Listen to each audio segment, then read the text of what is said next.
করছে।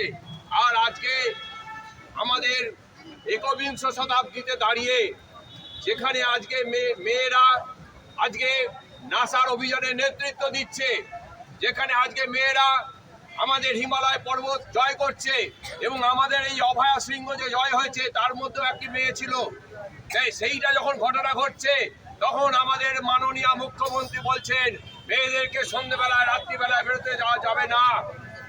আমরা বলতে চাই, আমি দায়িত্ব নিয়ে বলতে চাই, আগামী প্রজন্মের মেয়েরা আপনার জীব ছিঁড়ে নেবে, একদম জীব ছিঁড়ে নেবে।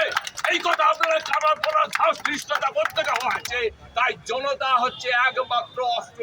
আমাদের এই জনতার চাপে এদের সকলকে বিচারে কাঠগড়ায় দাঁড়াতে হবে, তবেই এই বাংলায় এই ভারতবর্ষে সুদিন আসবে।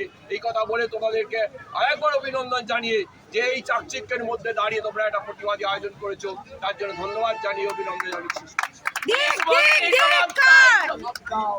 এবার আমি ডক্টর তমনাথ চৌধুরীকে বলবো কিছু সত্য বলার জন্য।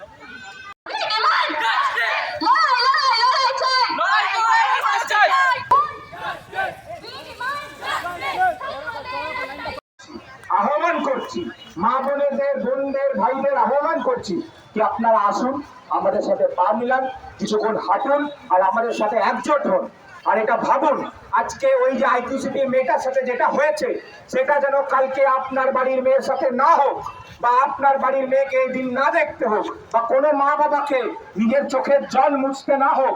এইসব ভেবে আজকে আমাদের পাশে এসে দাঁড়ান, কিছুক্ষণ আমাদের সাথে হাঁটুন।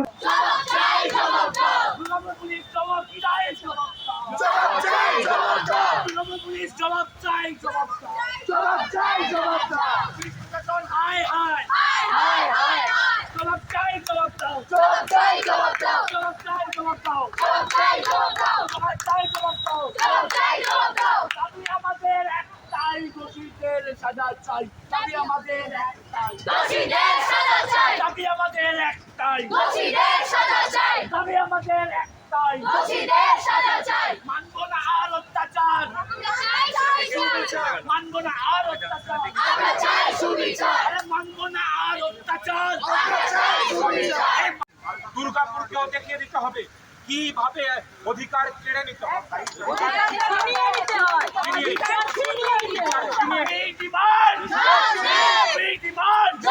রাস্তায় নামে তখন সমাজ গড়ার লড়াই চলছে। মঞ্চ এবং ডাক্তারদের যে আমাদের চিকিৎসকদের যে সংগঠনগুলো আছে, সংগঠনগুলো একটি যৌথ মঞ্চ আছে, জয়েন্ট প্ল্যাটফর্ম অফ ডক্টর, তার পক্ষ থেকে আজকে আমাদের একটা প্রতিনিধি দল এসছে। আমরা প্রায় 35-40 জন পুরুষ মহিলা আমরা এখানে এসছি। আমরা আজকে এখানে এসছি